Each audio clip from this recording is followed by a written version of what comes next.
Proverbs 23:33. You will see weird things, and your mind will play tricks on you. Makakakita ka nga ng mga sari-sari mga bagay at paglalaruan ka ng iyong guni-guni. All in the mind. Nasa isip ang lahat. Panginoon, salamat po dahil binigyan niyo kami ng isip. At ngayon nais naming maliwanagan kung ano ang papel ng isip na ito sa aming relasyon sa inyo, sa aming buhay, sa relasyon namin sa kapwa, sa aming kapaligiran. Mangusap po kayo. Kayo ang maging tagapangaral at gamitin nyo lang inyong lingkod bilang tungtungan ng inyong paa at ang maitaas namin ang iyong kadakilaan. Be the speaker, be the preacher, lead us, teach us, Father. In the name of Jesus, your Son, our Lord, we pray with thanksgiving. All in the mind. You are what and how you think. Bakit ang mga tao nagkakaiba-iba ng buhay kahit kumisan pare-pareho ng nilakihan, pare-pareho ng kinain? Madalas ang dahilan kasi magkakaiba sila ang paraan ng pag-iisip. Magkakaiba ang korte ng utak. Magkakaiba ang kanilang pangunawa, pagpapahalaga sa mga bagay-bagay. At yun ang nagsasadlak, nagdadala sa kanila kung saan man sila napupunta. Your thought becomes your life. Nandyan ka, ganyan ka, dahil sa iyong pag-iisip. Hindi ka biktima ng mga Hapon o mga Kastila o mga Amerikano. Hindi ka biktima ng mga kapitalista o mga komunista. Ikaw ay nandyan dahil ganyan kang mag-isip. Perception is one's reality. Ano ba ang katotohanan? Ang katotohanan ay hindi lang yung totoo. Ang katotohanan ay yung inaakala mong totoo. Ang katotohanan ng iyong buhay ay hindi yung totoong nangyayari, kundi yung sa palagay mo'y ano ba ang nangyayari. Magkaiba ang katotohanan at magkaiba ang ating pagtingin kung ano ang totoo. At ang nagiging totoo, tumatalab, umiiral sa ating buhay ay hindi yung katotohanan, kundi yung inaakala nating katotohanan. Kaya marami mga tao ay nagiging biktima ng sarili nilang pag-aakala, ng sarili nilang mga kamangmangan o kadiliman ng isip o kabaluktutan ng pangangatwiran. Proverbs 4:23, carefully guard your thoughts because they are the source of true life. Pakaingatan, bantayan ng iyong isip dahil yan ang pinagmumulan ng tunay na buhay. Ang buhay natin ay kinukulayan, kinokortehan, tinutugtugan ng paraan ng ating pag-iisip. Kaya ang buhay ng mga seloso, iba sa buhay ng mga hindi seloso. Ang buhay ng mga mapagduda, iba yan sa buhay ng mga mapagtiwala. Ang buhay ng mga madilim ang paningin sa mundo ay iba sa buhay ng maliwanag ang paningin. Iba ang buhay ng mga taong laging nag-iisip ng mga problema, kasakitan, kalungkutan, kaysa dun sa laging masaya ang pag-iisip. You are your thoughts. Researchers have found that our imagination can change our perceptions of reality. At hindi ko na kayo pahihirapan ng mga references ng mga researchers that I'm going to quote today. Pero ang dami-dami mga pananaliksik at sinasabi ng mga resulta ng mga ito na ang ating guni-guni ang bumubuo ng konsepto natin ng katotohanan. So marami sa akala natin katotohanan ay guni-guni. Akala. Your mind can literally play tricks on you by changing illusions into what seems like reality. Kung selosa kayo, nakakita lang kayo ng konting bahid ng kung anong marka sa damit ng asawa nyo, nangalo niya na siya. Yun ang inyong reality. Pagka kayo naman ay mapaniwalain, kitang-kita na niloloko kayo, nagpapaloko pa kayo. Kasi yung paniniwala nyo ay hindi kayo niloloko. Pagka kayo ay mayabang, ang tingin nyo sa lahat ng nagpapakita ng kanilang galing ay tinatalo kayo. Pagka kayo ay mapagduda, ang tingin nyo sa lahat ng tao, kayo'y niloloko. Pinaglalaroan tayo ng ating isip. And you get to believe your own lies. Ang isang kasinungalingan na alam mo kasinungalingan, ulitin mo, ulit-ulitin mo, mamaya, yun na ang totoo sa'yo. Hindi na yun kasinungalingan sa iyong pananaw. Kaya yung mga public persons, mga maraming politician na nagsisinungaling, akala nila yun ang katotohanan. Na sila ay mapaglingkod sa bayan, maibigin sa mga tao, bla bla bla. Lagi nila kasi sinasabi. Hindi na mahalaga kung anong totoo. Ang nagiging totoo sa loob ng isip ng tao ay yung pinauulit-ulit niya sa kanyang sarili. Kaya ang advertisement, paulit-ulit. Para pag tumanim sa utak mo, yun na ang totoo. Hindi ka na mabubuhay ng walang soft drink, hindi ka na mabubuhay ng hindi maputi ang labada, hindi ka na mabubuhay pagka ganito at pagka ganon. Kasi paulit-ulit, yun ang nagiging totoo sa paningin mo. And to a large extent, your mind can create reality at a mental level. Merong isang pasyente na dahil sa kanyang religious belief, ayaw niya ng blood transfusion. Nauubos ang kanyang dugo, sa pilitan na siyang binigyan ng blood transfusion with the consent of her mother-in-law.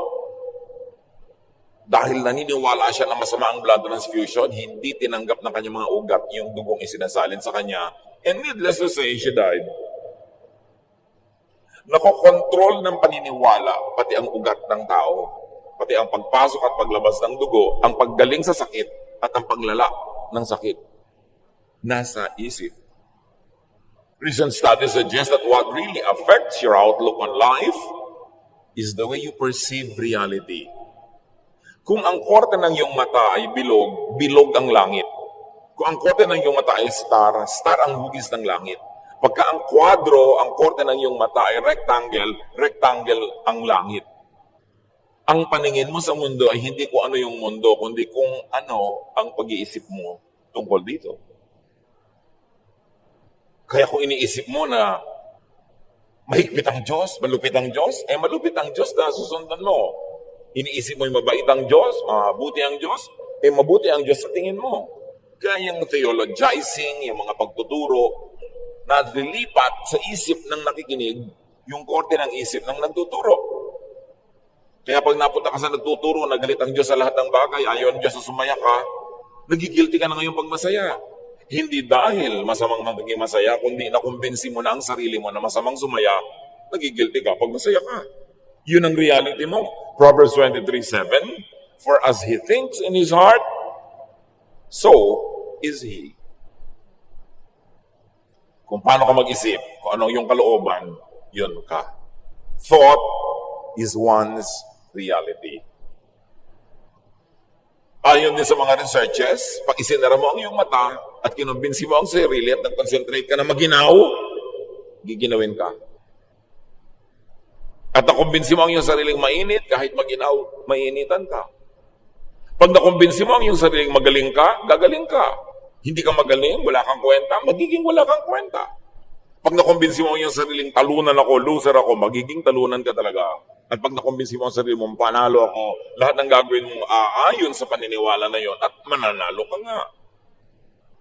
Kaya dapat ang sinusuri natin mga kapatid ay kung paano tayo mag-isip. May ipinapayo sa iyo ang isang marunong, paano ka nag-iisip? Yabang-yabang naman ito, hindi ako makikinig dito, kala mo siya kung sino. Hindi ka matututo.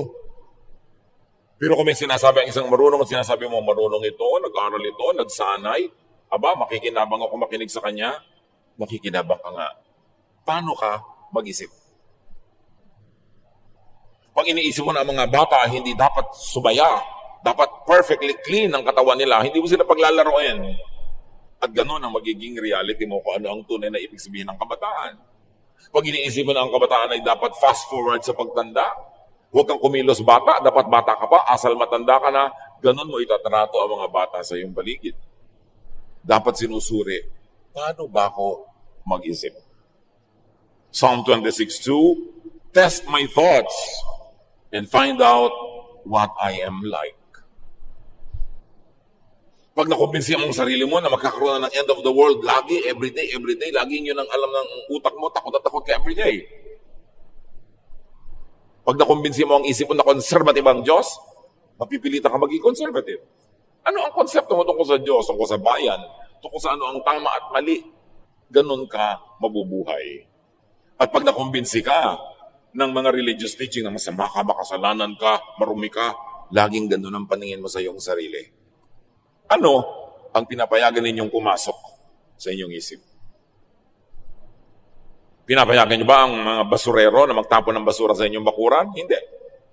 Pinapayagan niyo ba ang magnanakaw na pumasok sa inyong bahay? Hindi. Pero bakit natin pinapayagan ng maraming mga maling kaisipan na pumasok sa ating utak? Samantalang yung utak ang sentro ng ating pagkatao, doon nagmumula ang lahat ng ginagawa natin sa ating iniisip. At hindi lang yon, kung anong iniisip mo, yun ang ina-assign mo sa iba. Kaya yung mga tatay na sobrang nang denggoy ng mga babae nung binata pa siya, ang higpit sa mga anak na dalaga kasi iniisip niya lahat ng lalaki sa mundo magdedenggoy pagka mayroong pagkakataon. Yung mga babae na sobrang kumirengkeng nung araw, akala nila lahat ng babae kikirengkeng, kaya dududa sila sa lahat ng babae sa mundo. Kung ano ka, ina-assign mo yun sa iba. Kaya ang sabi nila, ang magnanakaw ay galit sa kapwa magnanakaw. Kaya kung mapangloko ka, iniisip mo lagi, niloko-loko ka ng lahat ng tao. Ngayon, kung hindi ka naman mapangloko, iniisip mo walang manloloko, kaya naloloko ka. Yung ay mga sobrang bababait, hindi naman siguro. Bait siguro naman yung tao. Ninanakawan na nga, hindi naman siguro. Kasi siya, hindi siya magnanakaw. Kaya ina-assign niya sa iba na, hindi rin magnanakaw yung mga yon. Kasi ganun ako. Ina-assign natin ang ating sarili sa iba. Kaya kung paano ka mag-isip tungkol sa kapwa, isang salamin yon kung sino ka. We can project our thoughts in the minds of other people. Kung ano iniisip natin. Iniisip natin na yun din ang iniisip ng ating kapwa. Kaya marami sinasabihan mo ko ng good morning, mangungutang ka, no? Yung kasi pag nag-good morning tayo, may masama tayong balak sa kapwa. So pag may nag-good morning sa atin, iniisip natin, may masamang balak din sila. Proverbs 27:19, you see your face in the mirror and your thoughts in the mind of others. Kung paano daw nakikita mo ang mukha mo sa salamin, pag nananalamin ka, ganun din mo nakikita ang sarili mo sa mukha ng iba. Hindi mo sila nakikita, ang nakikita mo, sarili mo rin. Kaya kung manloloko ka, iniisip mo, manloloko ang lahat. Kung mabait ka, iniisip mo rin, mabait ang lahat. May advantage, may disadvantage. Pag hindi natin sinuri kung paano tayo mag-isip. Thought power is the key to creating your reality. Pag marumi ang iyong buhay, marumi ang iyong isip, marumi rin ang tingin mo sa kapwa. Pero pag mabait ka, mabuti, normally ang tingin mo rin sa iba, mabait at mayroong likas na kabutihan. To control your destiny, para makontrol mo kung saan ka pupunta sa buhay, you must learn to control the nature of your dominant, habitual thoughts. Dahil kung paano ka mag-isip, ayun ang iyong magiging buhay, dapat kontrolan mo ang pag-iisip mo at dalhin mo doon sa gusto mong buhay. At yung kadalasan ay paraan ng iyong pag-iisip, yun ang pupuntahan ng iyong buhay. Kung negative ka mag-isip, magiging negative ang buhay mo. Kung lagi ka na lamang na madilim ang isip, madilim ang paningin sa mundo, magiging madilim ang buhay mo. Paano ka mag-isip? You can attract into your life that which you intend to have and experience by thinking about it. Marami ng researches na nagpatunay niyan. Your thought is a magnet in reverse. It attracts its own kind. Nakita niyo? Drug user ka. Tatatlong minuto ka pa lang sa kabanatuan, may kabarkada ka ng drug user doon. Nakilala mo na agad. Kung ano yung bisyo mo, kalula, pupunta-punta pa lang sa isang lugar, nakahanap ka na ng mga kapwa. Nagtitipon-tipon kayo, nagkakakilala kayo agad. Sa isang tikwas ng mata, sa isang kurap ng talukap ng mata, nagkakakita-kita na yung magkakagrupo because you think alike. And you attract each other. Yung magnet, you attract your opposite. Pero sa thinking, you attract yung kamukha mo. Kaya magugrupo-grupo kayo agad. Ang mga chismosa, wala pang 1 second na nasa loob ng isang bulwagan, magkakakilala na agad at may chinichismis na yan agad. Sa isang talsik lang ng mata, nakakilala na, chismosa ka rin, halika dito, chismisan natin tong isang babaeng naka-orange. Ang bilis. Yung mga babaero, ganun din, lahat. Kasi ang mga utak natin, kahit hindi kumikibo ang ating bibig, nag-uusap-usap yan. Birds of a feather flock together. Now, thought creates and changes body chemistry, electricity, and kinetics. Even the mechanism of the body may influence ng pag-iisip. Yan sinasabi nila, mind over matter, faith over obstacles. Kung paano ka mag-isip, naapektuhan ang iyong katawan, ang iyong blood pressure, ang iyong body electricity. Kaya kung lagi mong iniisip na may sakit ka, talagang magkakasakit-sakit-sakit ka. Ngayon, may sakit ka, pero lagi mong iniisip yung maganda, yung mabuti, yung pampalusog, lulusog ka. Kasi ang nasusunod, hindi ang katawan, ang isip. Nakita yung sinasabi ko sa inyo, totoong example sa buhay, hindi pumasok ang dugo sa ugat niya. Hindi na kaya ng siyensya na papasukin sa ugat niya yung dugo. Kasi ang lakas ng isip niya eh. So kung lagi ka rin nakalugmok, patamlay, kasi iniisip mo. Ayaw mo ng kalagayan mo ngayon, palitan mo ang pag-iisip mo. Kung meron kang gustong palitan sa buhay, una ang papalitan mo, paano ka mag-isip. Lagi ka nalang walang pera. Palitan mo ang pag-iisip. Kasi kaya ka laging walang pera, pag nagkapera ka, ang iniisip mo, gumasta. Yung mga nagkakapera, pag nagkapera, ipinupuhunan, ininegosyo o itinatabi nila. Kaya may pera sila. Kaya pag lagi kang walang pera, kasalanan mo yan, ganyan ka mag-isip. Yung nagkakapera naman, ganun sila kasi mag-isip. Uuwi sa probinsya, makakakita sila ng maraming mga bao na sinisilamban lang doon. Uy, uling ito, pwede ko itong inegosyo.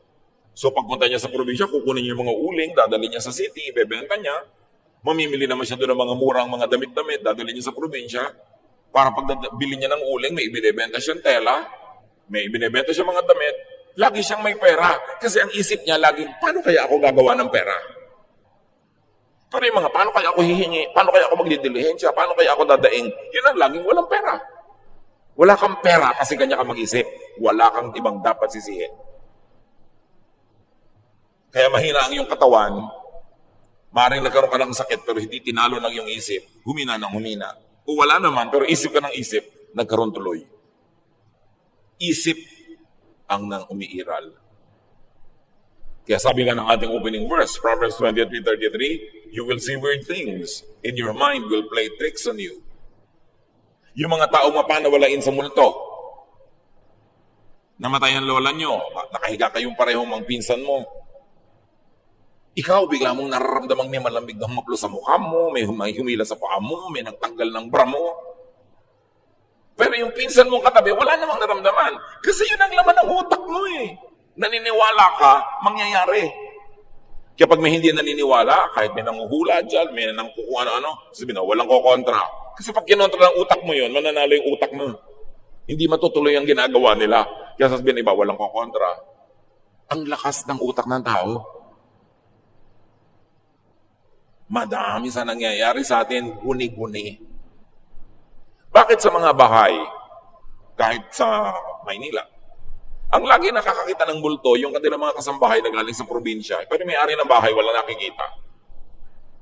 Kasi yung mga galing sa probinsya, nang laging araw-araw, lumaki na multo ang iniisip, multo ang pinag-uusapan, kaya kahit na kurtina lang yung gumalaw, nakakakita ng multo. Laman kasi ng utak. The mind could be twisted and corrupted by stimuli, by perception.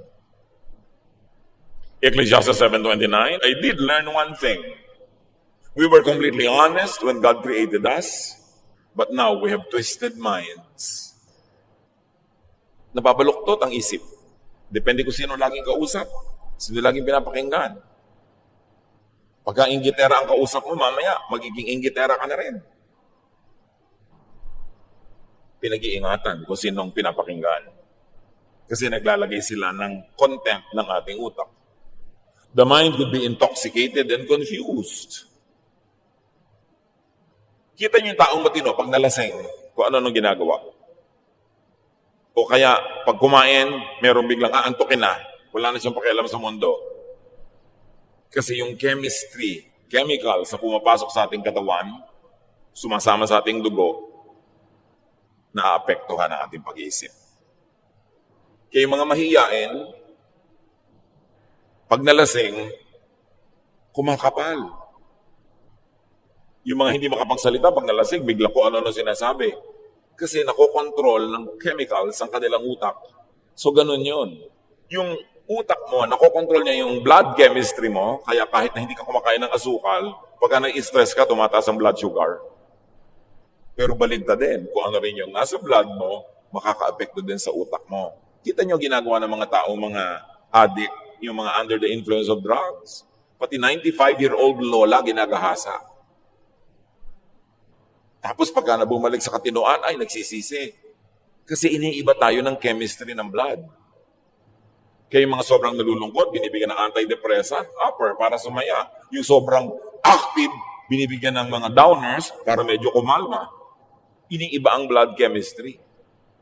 But our mind can change our blood chemistry just by thinking.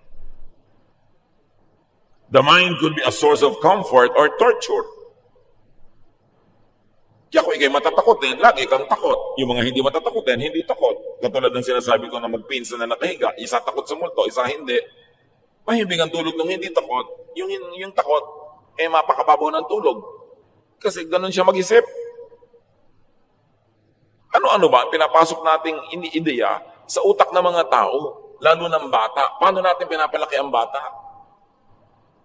Kasi ang bata, blanco yung utak niya. Pero pag tinuruan mo siyang maging racist, maliit ang pagtingin niya sa ganitong tao, ganitong lahi. Pag tinuruan mo siya na maging masyadong dogmatic sa inyong religion, masama na ang tingin niya sa lahat ng ibang religious congregations. Anong inilalaman natin sa isip ng mga tao? Yung mga tao, marami, alam nyo, tortured. Kasi nung bata sila na torture, nagugulpi, pinapabayaan, hindi minamahal, pinipintasan, nabubuli. Yan ang laman ng utak nila. Kaya buong buhay, tortured sila. May inferiority feelings, overly shy, galit sa mundo, may bitterness. Kaya ang gamot lang doon palitan ng laman ng utak. Kung puro negative at laso nang pumasok sa isip mo ng bata ka, dapat ngayon palitan mo yan ng laman. Ma-detox yung utak mo para kang gumaling.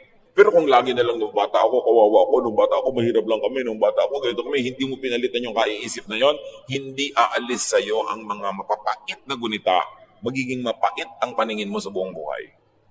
Ang lahat ay nasa pag-iisip. The mind could be a source of comfort or torture, of hope or hopelessness, of trust or doubt, of faith or unbelief, of feelings or non-feelings. The mind could be straightened, cleansed, and renewed. Pwedeng linisin, ituwid, liwanagan ng isip. Kahit ano pang pinagdaanan nito. 2 Corinthians 5:17, kaya't kung nakipag-isa ka na kay Kristo, ang isang tao, isa na siyang bagong nilalang. Wala na ang dati niyang pagkatao. Sa halip, ito'y napalitan na ng bago. Pero hindi magic yun. At tinanggap mo si Jesus, naging iba ka na. Nung tinanggap mo si Jesus, nagbukas ka ng pinto ng isip mo para sa mga isiping maka-Jesus. So habang sumusunod ka sa katuruan ni Jesus, pinapairal mo to sa iyong buhay, progressively nababago ang iyong pag-iisip and progressively nababago ang iyong buhay. Hindi siya instant. Pero dapat, araw-araw, dinadagdagan mo yung pagka-Jesus ng buhay mo para yung kapayapaan, kapahingahan na ipinapangako niya ay mapasayo. Pinatunayan na sa maraming mga pananaliksik that thoughts alone can improve vision, fitness, and strength. Ang dami ng pag-aaral dito na pag ang tao nag-isip, nalilinaw ang kanyang paningin, lumilinaw up to a point. Huwag lang talagang clinically blind. But who knows? Yan ang tinatawag nating miracle. That strong faith can cause all the powers of the universe to focus on your problem at biglang naiiba yun na tinatawag natin na miracle.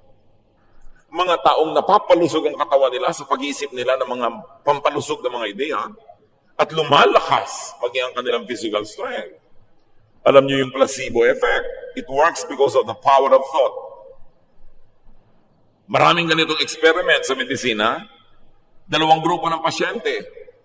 Isang grupo tinurukan ng tunay na gamot. Sinabi, gagaling ka sa gamot na ito. Isang grupo, ang itinurok lang tubig. Hindi talaga gamot. Pero pinapaniwala sila na gamot din yon. Naggalingan din sila. Kasi naniniwala sila. May mga grupo ng pasyente na ipinagdarasal ng isang prayer group at meron isang grupong hindi ipinagdarasal. Everything else being the same, mas tumalab ang paggamot at pag-aalaga doon sa ipinagdarasal. The power of the mind, the power of prayer. Na pag napakalakas ang iyong pananalig, may kapangyarihan ang iyong isip, lumalabas sa iyong bungo ang lakas na yon, nakakarating doon sa gusto mong pag-ukulan ng lakas na yon. Kabangha-mangha. Dahil nilikha tayo ng Diyos sa kanyang wangis. At ang pinaka-trono ng Diyos sa ating buong pagkatao ay ang ating isip. Pag Diyos ang nag-ahari sa ating isip, ang kapangyarihan ng Diyos ay nagiging atin. Body chemistry, electricity, and kinetics create and affect emotion. Kaya nga merong mga antidepressant, meron naman ng mga pampasigla, kasi pagka nabago ang chemistry ng iyong dugo, naiiba ang iyong feelings. Yung gutom, ibang-iba ang feelings sa busog. May kinalaman yung utak natin sa physical world, sa food, sa drink. Kaya sabi ng Desiderata, many fears are born of fatigue and loneliness. Pag ang tao ay laging pagod at laging malungkot, dumarami ang kanyang kinakatakutan. Pero pag siya ay nagpapahinga, at lalo na't may kasiyahan ng kanyang buhay, kumukonti ang kinakatakutan niya. Kaya dapat pinag-aaralan natin, how am I behaving? Lagi ba akong galit? Lagi ba akong stressed? Lagi ba akong nagseselos? Lagi ba akong nagdududa? Because according to research, behaving in an emotionally intense way for an extended period will ultimately create physical illness. Pag lagi kang galit, magkakasakit ka. Pag lagi kang nagsiselos, magkakasakit ka. Pag lagi kang nag-aalala, natatakot, magkakasakit ka. Galing sa iyong sariling utak. Kaya isang interesting field of study, yung mga artista na laging heavy drama ang role, yung nag-iiyak, naglululupasa, yung galit na galit. Siyempre may talab din sa katawan niya yon. Interesting na pag-aralan kung ano nangyayari sa kanilang kalusugan later on in life. At ayon din sa mga pag-aaral, marami mga tao na nakakaroon ng arthritis, rheumatism, strokes, stomach ulcers, headaches, because of long-term psychological tension. Na pagka laging may inaalala, iniisip, may dramang bukid lagi, yung mga sakit na ito lumalabas sa katawan. Na kung pinapalitan ng pag-iisip, nawawala rin yung sakit. Lahat tayo maraming stress, maraming broken marriages, broken homes, maraming away, maraming gulo, maraming bayarin. Pero pag yan ang pinairal mong laging laman ng iyong utak, magkakasakit ka. Tingnan ninyo yung mga kamag-anak niyong tamad at batuga na hindi nag-iisip ng bayarin, ng enrollment, sila yung masaya. Mahihimbing matulog. Ikaw na lagi nag-aalala, kwenta ng kwenta, bayad ng bayad. Sabi sa mga tao, magtipid kayo, isara niyo yung ilaw, patayin yung tubig, huwag kayo mag-electric fan, huwag kayo mag-plancha ng pambaka, isayang ang kuryente. Kayo yung may ulcer. Kasi lagi ka nag-iisip. In the fields of neuroscience, yung tungkol sa brain, endocrinology, yung mga tungkol sa atay, mga internal organs, and psychology, sila ngayon ay pinaghahalo-halo ng medisina in a discipline called psychoneuroimmunology. May bago ng ganon. Pinagsama-sama yung tatlong discipline as medicine discovers the precise links between the states of mind, emotional moods, and physical chemistry. Kaya holistic na dapat ang paggamot sa pasyente. May kinalaman ang iniinom mong gamot, ang kinakain mo, sa nararamdaman mo, iniisip mo, mga kinakatakutan mo. Lahat ng iyon naglalakip-lakip to define your state of health or your state of illness. Kaya hindi na sapat umiinom ka lang ng gamot. Dapat pinapasaya mo rin yung isip mo. Tinatanggal mo yung mga stress at tension. Kasi kahit ka inom ng gamot, pero lagi kang nagbubura, lagi kang galit, lagi kang natatakot, hindi rin yung tatalab. Kailangan nagkakalakip-lakip yung damdamin, yung puso, yung katawan, physical world, and the spiritual world. To create and change emotion, change your body chemistry, or change your thoughts. Kaya di ba yung galit na galit ka, bilis-bilis ang pitig na yung puso, ang taas ang impresyon, relax. Relax. Huwag ka magsalita, manahimik ka, uminom ka ng tubig, maiiba ang andar ng iyong katawan. Kailangan ng tao matuto mag-relax. Kahit wala pa yung solusyon sa problema niya, kahit malaki ang problema niya, dapat madisiplina ang isip na magpahinga. Kasi kahit naman isipin mo, hindi rin naman nalulutas yung problema, nadadagdagan lang ang problema kasi magkakasakit ka. To change the thought, change your body chemistry. Change what you eat. What we eat affects our moods. Kaya tinitingnan din natin yan.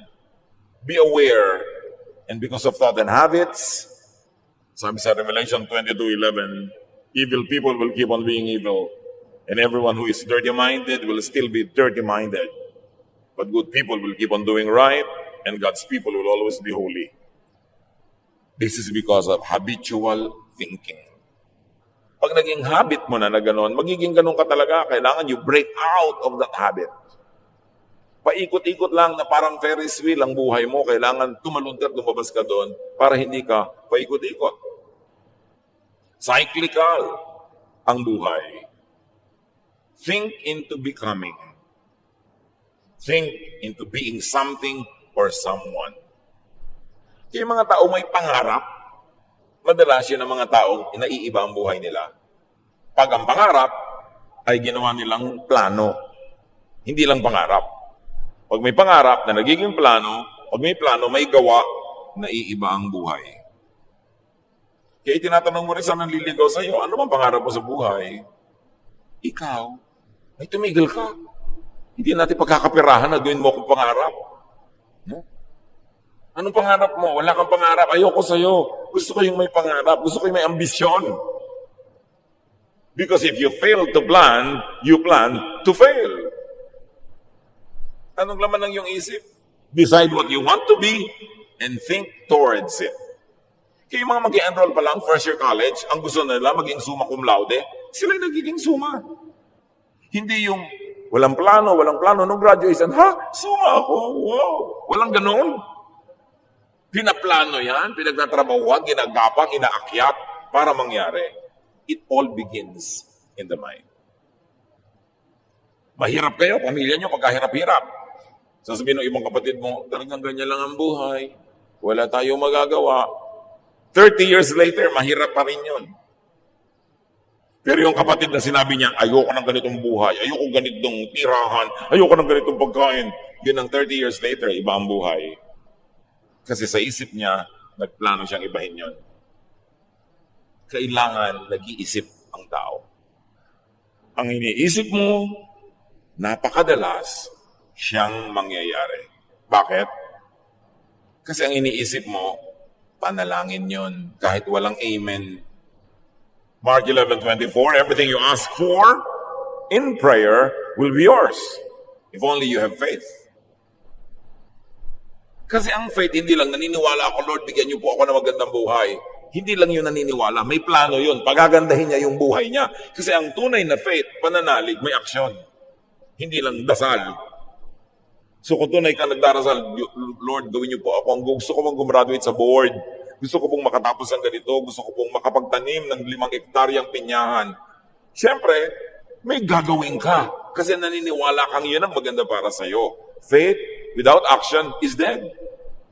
Kaya ang sabi, pag ipinanalangin mo at naniniwala ka, matutupad. Hindi magic. Kasi ang paniniwala mo ay magbubunsod sa iyo para gawin ang lahat ng tamang dapat na hakbang para mangyari yung pinanalangin mo. May kapangyarihan ng panalangin na tunay na paniniwala. Kaya baliwala yung prayer na hindi ka naman naniniwala, pray ka pa ng pray. O ba't ka nag-pray na gumaling ka, naniniwala ka pa? Hindi, malay mo rin mangyari. Wala mangyayari doon. Kailangan kumbinsido ka sa loob ng iyong isip. Kaya yung mga tao na naka-accomplish, umahon sa lusak, na-improve ang buhay, napaganda ang lahat, naniwala yun na pwede niyang magawa yun at gumawa siya ng mga tamang hakbang para gawin yun. Pero yung mga tao walang pagbabago sa buhay nila, yung mag-asawa na kakakasal pa lang, isang linggo away na ng away, after 1 month away ng away, isang taon away ng away, 10 years, 20 years, 30 years, 40 years away ng away, wala naman kasi sila iniisip na baguhin ang utak nila eh. Yung seloso pa rin. Yung tamad pa rin. Yung palaaway pa rin. So away sila ng away kasi wala silang binabago. Kung ayaw mo ng buhay mo ngayon, baguhin mo ang pag-iisip mo tungkol dyan at yun ang simula ng pagbabago. Hindi pwedeng parang lumaglag mula sa langit ang pagbabago. Walang ganun. Pinagtatrabahuhan ang pagbabago. Kaya ang utak natin na mahalaga. Kaya yung matalino na sa likas, nag-aral pa na nag-aral, nakipag-usap pa sa marami mga matalino, nag-observe ng nag-observe, patalino, maiiwan nun kahit mga kaibigan, kamag-anak, kapatid, na hindi aral ng aral at hindi masyadong hasa ng kanilang karunungan, maiiwan lahat. Kasi yung utak, patalino yun ang patalino habang pinapatalino mo at pabobo ng pabobo habang pinapabobo mo. So sino ang mga kausap mo, mga buping mo, mga matalino, huwag kang magtaka. Pag nakikipag-usap ka dapat sa mga hindi matalino, it's only out of charity, but not for amusement or enjoyment. Kasi pag enjoy ka na makausap mo yung hangal, makakanda-hangal ka sa buhay. Kaya pagtanda mo, walang nangyari. At yung mga taong walang nangyari, 5 years ago, 10 years ago, 15 years ago, pag nakita mo, yung pa rin ang utak, wala man lang nakausap na matino yun. Wala man lang nabasang matinong libro, napanood na matinong show. Wala. Kaya yun pa rin at yun ang utak. Nakulong ang utak. Choose what to hear, what to listen to, and what to tell yourself. Pipiliin mo kung sino pinapakinggan, anong nakikita, at kung ano ang sinasabi ng utak mo sa sarili mo. Anong sinasabi ng utak mo sa sarili mo? Kawawa ka. Dapat kaawaan ka ng mga tao. Dapat tulungan ka nila. Dapat bigyan ka nila kasi kawawa ka. Magiging pulubi ka. Pero pag sinasabi mo sa utak mo na, hindi ako aasa ng aasa, kahit binibigyan nila ako, tinutulungan nila ako, gagawa ako ng paraan, maghahanap buhay ako, magiging independent ka. Ano ang sinasabi mo sa sarili mo? Kasi yun ang gagawin mo eh. Ecclesiastes 7:21, do not pay attention to every word people say. Pinipili mo ang pinapakinggan. At nakikinig ka na, may salaan pa yung tenga mo para mayroong pinapapasok at mayroong hindi. Pag ang lagi mong kausap ay kakampi mo, yung kamukha mo ng pananalig, pareho kayo ng kagalit, pareho kayo ng kaaway, anong gagawin nyo sa isa't isa? Ilulubog nyo ang isa't isa. Kasi wala nagbibigay ng balance. Dapat nakikinig ka rin dun sa huwag ka na magalit doon, baka naman mali ang iniisip mo tungkol sa kanya. Ngayon, sa kanya ka nagalit. No, dapat nakikinig ka sa ganon. Hindi yung kampi ng kampi sa'yo, kahit ano na lang, lagi mong kakampi. Walang maitutulong sa'yo yan. Hindi ka tatalino. Pag lagi ka kinakampihan. If the mind can be used to heal, it can also be used to kill. Di ba may placebo effect? Yung hindi naman gamot, pero pinapaniwala kang gamot, tumatalab sa'yo. Meron namang nocebo. Yung gamot na, pero pinaniniwala ka, hindi pa rin yung tatalab. So, hindi pa rin yung tatalab kahit gamot yun. Negative beliefs or negative expectations can kill. Yung ginagawa ka na ng mabuti, so hindi naman mabuti yan. Yung meron ka na, hindi naman ito tatalab. Ayoko naman ito. Hindi mo dapat asahan na tatalab nga. Kasi yung madilim ang paningin sa mundo, tatambakan ng mundo ng kadiliman.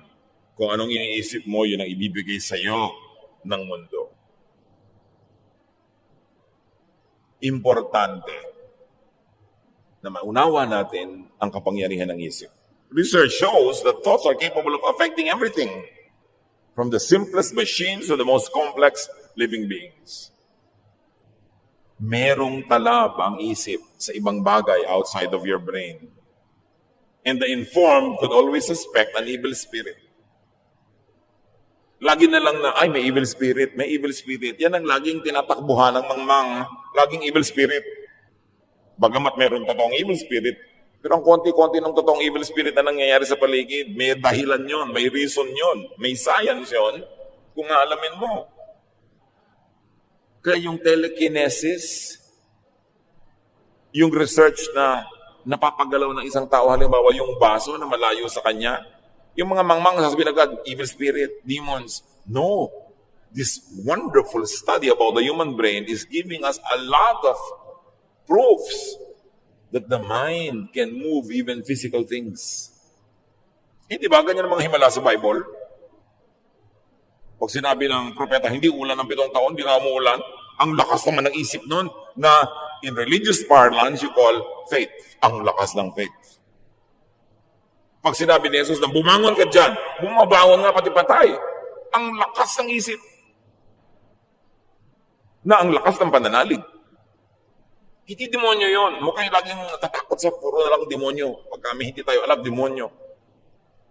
Science could be God's last prophet.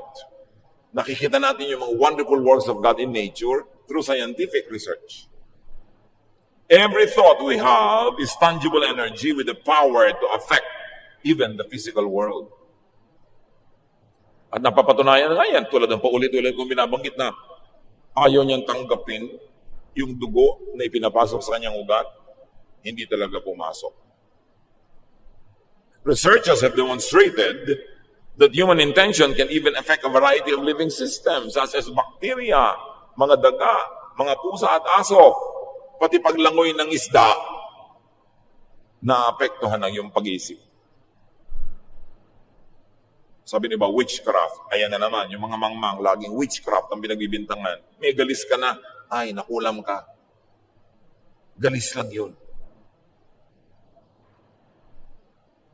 Why that power? Bakit ganun kalakas ang isip ng tao? Because humans are created in God's image. We were created in God's image. There's a bright and beautiful slice of God in each one of us. Kaya ganun na lang ang ating isip.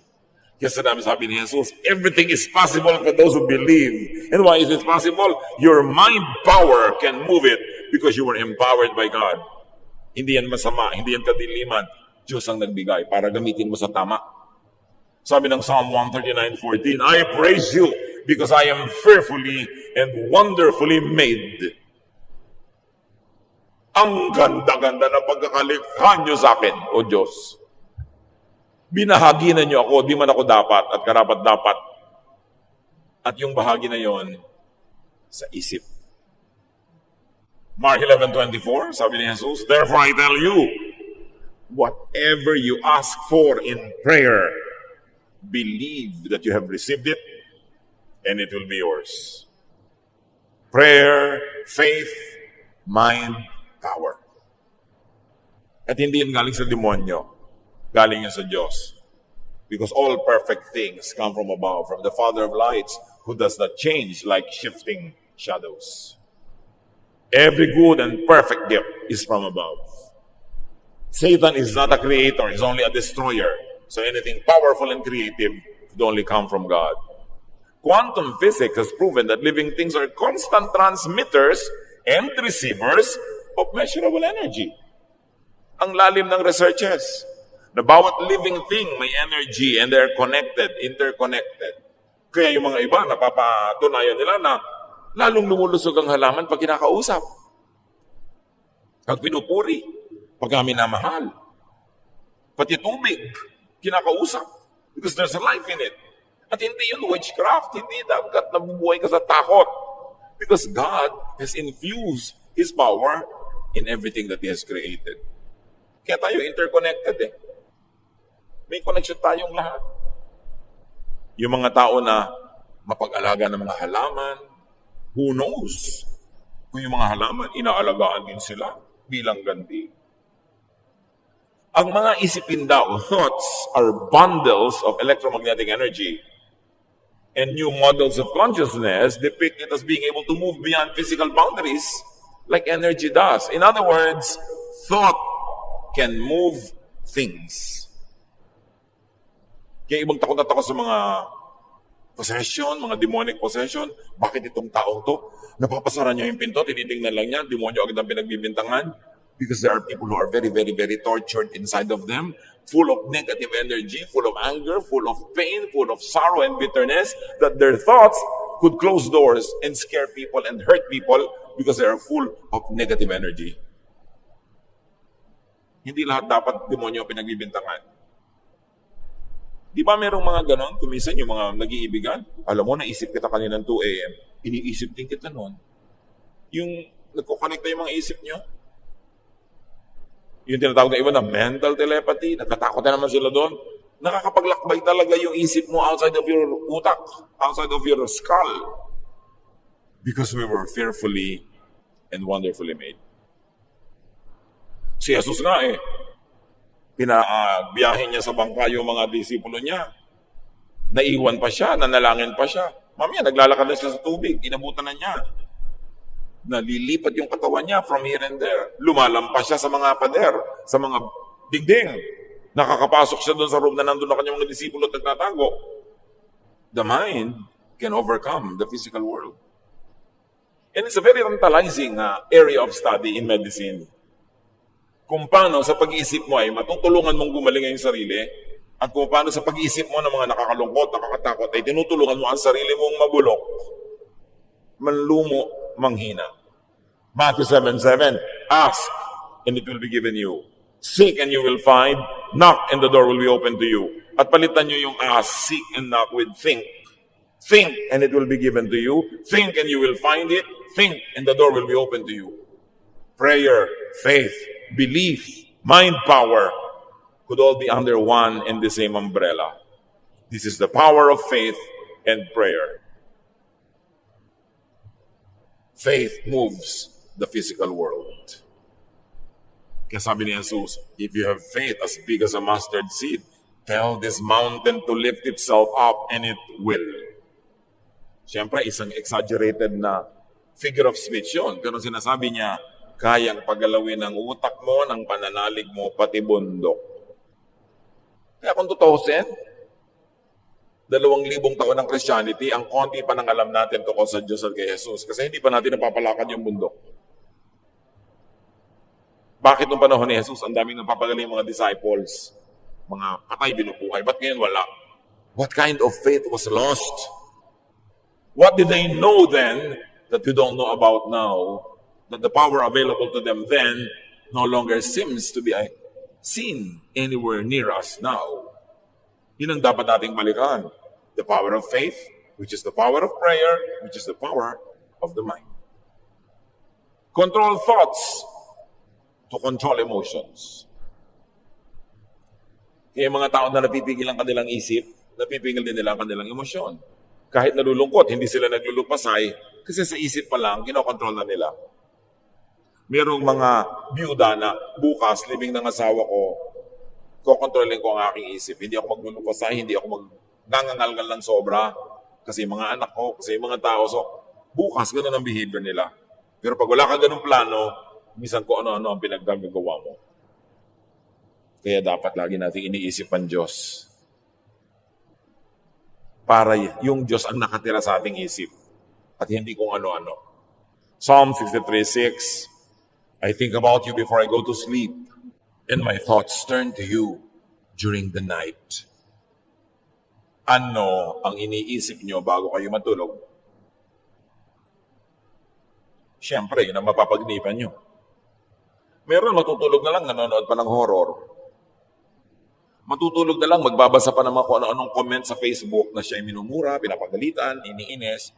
Bakit mo tatambakan ng laso ng isip mo ay matutulog ka na? Gusto mo yun, ang baon mo buong gabi? Sabi niya, my thoughts turn to you during the night. Siya ang dapat isipin. Think of God often. Let God dwell in your mind. Your mind, your thought, is the temple of God. God does not live in temples made by man. God does not live in temples of stone or steel or wood or gold. God lives and dwells in the mind of the believer.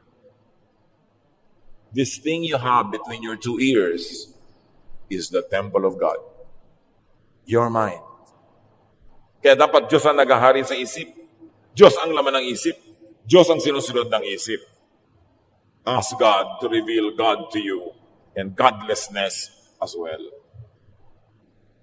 Romans 12:2, let God change the way you think. Then you will know how to do everything that is good and pleasing to Him. Kung meron tayong dapat hingin sa Diyos, ibaguhin ang paraan ng ating pag-iisip. At mangyayari yon kung isinusunod natin ang pag-iisip sa isipin ng Diyos na ipinahayag ni Jesus. Offer your mind and your thoughts to God. Yan ang pinakamagandang offering. Offer your thoughts. May iniisip ka pa lang, sasabihin mo na, ganito ba ang Diyos na gusto ng Diyos na isipin ko? Kung hindi, titigilan ko itong isipin. Dapat, pinapalayas niya yung mga isipin na hindi dapat nasa loob ng isip. Let God dwell in your mind, not the devil. Let God enter your world and the world through your mind. Gustong mahalin ng Diyos ang maraming tao? Papasok siya sa ating isip. Mag-iisip tayong mahalin ng mga tao. May gagawin ng mga kamay at paa natin para mahalin ng mga tao. Pumasok ang Diyos sa mundo through our mind. Kaya dapat channel ng Diyos ang ating isip. Develop your mind so you could know God more. Because the more you know God, the more powerful your thought, your faith, your prayer will be. 2 Corinthians 3:18. So our faces show the bright glory of the Lord, as the Lord's Spirit makes us more and more like our glorious Lord. Sabi ganon, nagiging kamukha tayo ni Jesus more and more and more.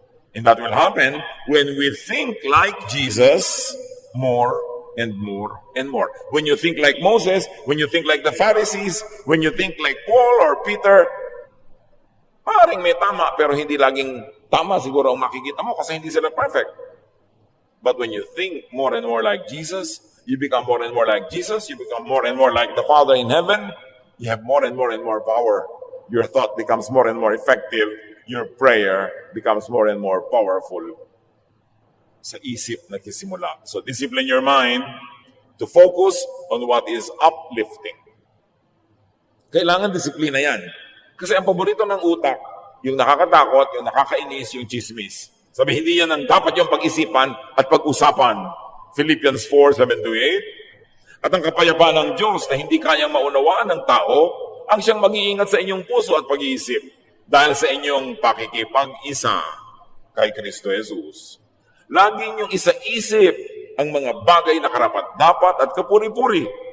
Mga bagay na totoo, marangal, matuwid, malinis, kaibig-ibig, at kagalang-galang. Yan ang ilagay nyo sa inyong isip. Yan ang pag-usapan. Yan ang gawing topic. Whatever is true, noble, beautiful, kind. Yan. Sabi ganon, think about these things. Because as you think, you become. Kung ang pinag-uusapan nyo ay kapangitan, papangit din kayo. Nakakagulo, gugulo kayo. Nakakapagpahina ng loob, hihina ang loob nyo. So bakit kayo mag-aaksaya ng oras na pag-usapan at isipin? Discipline your mind to reject unfruitful or destructive thoughts. Pag hindi nakakabuti, hindi nakakapagpabunga, hindi nakakapagpasaya, huwag nang isipin yan. Nakakatakot, nakakapagpahirap ng loob, huwag na yang isipin. Ecclesiastes 11:10, banish anxiety from your heart and cast off the troubles of your body. Palayasin daw ang mga kabalisahan. Iwaksi mo ang kaalalahanin at mga kabalisahan. Mga kapatid, makinig kayo. Baligtad ang ginagawa ng marami. Kung ano yung nakakabalisa, nakakapagpaalala, iyon ang laging laman ng isip. So tingnan nyo katawan, may sakit. Tingnan nyo ang buhay, malungkot, iwaksi ang mga alalahanin. Through meditation, habitual thoughts of hatred, anger, and revenge are replaced with intentional thoughts of acceptance, cooperation, unconditional love, and forgiveness. Kaya mabuti yung nagbubulay-bulay, nagninilay-nilay, nag-iisip-isip, nagme-meditate, nakakapagpabago yon ng isip. Laging ipasuri ang ating isip sa Diyos. Psalm 139, 23-24. Search me, O God, and know my heart, which really means know my mind. Test me and know my anxious thoughts. See if there's any offensive way in me, and lead me in the way everlasting. Siyasatin niyo po ako, O Diyos. Kilalanin niyo ang aking pag-iisip. Suriin ninyo ako at ibunyag niyo ang mga mapag-alala at mapagpablema kung paraan ng pag-iisip. Tingnan niyo kung may mga paraan akong hindi kaibig-ibig. At akayin niyo ako sa paraang maganda, tama, at mainam. Sabi nila, plant a thought, harvest an act. Pag nagtanim ka ng isang iisipin, ang bunga nyon, paggalaw, pagkilos. Plant an act, reap a habit. Pag may ginawa ka, pinaulit-ulit mong ginawa, magiging ugali mo na. Plant a habit, harvest a character. Kung ano ang lagi mong ginagawa at pinapaulit-ulit, magiging gano'n na yung pagkatao. Plant a character and harvest a life or a lifestyle. Kung ano ang karakter mo, yon ang lifestyle mo. It's all begin in the mind. It all ends in the mind. All in the mind. Ang tunay na digmaan dito sa isip nangyayari. Kung matatalo ka o mananalo sa buhay, mabibigo ka o magtatagumpay, lulungkot ka o sasaya, lulusog ka o magkakasakit, sa isip nagkakatalo. Bantayan ang iniisip. 2 Corinthians 10:5, we demolish arguments and every pretension that sets itself up against the knowledge of God, and we take captive every thought to make it obedient to Christ. Ginigiba namin ang lahat ng mga baluktot na pangangatwiran at lahat ng mga pagbabalag kayo na lumalaban sa katotohanan at karunungan ng Diyos at ipinabibihag namin kay Jesus ang bawat isipin na tumatawid sa aming utak. Take every thought captive to the name of Christ. Ipasako para sa Jesus ang maghari sa ating isip.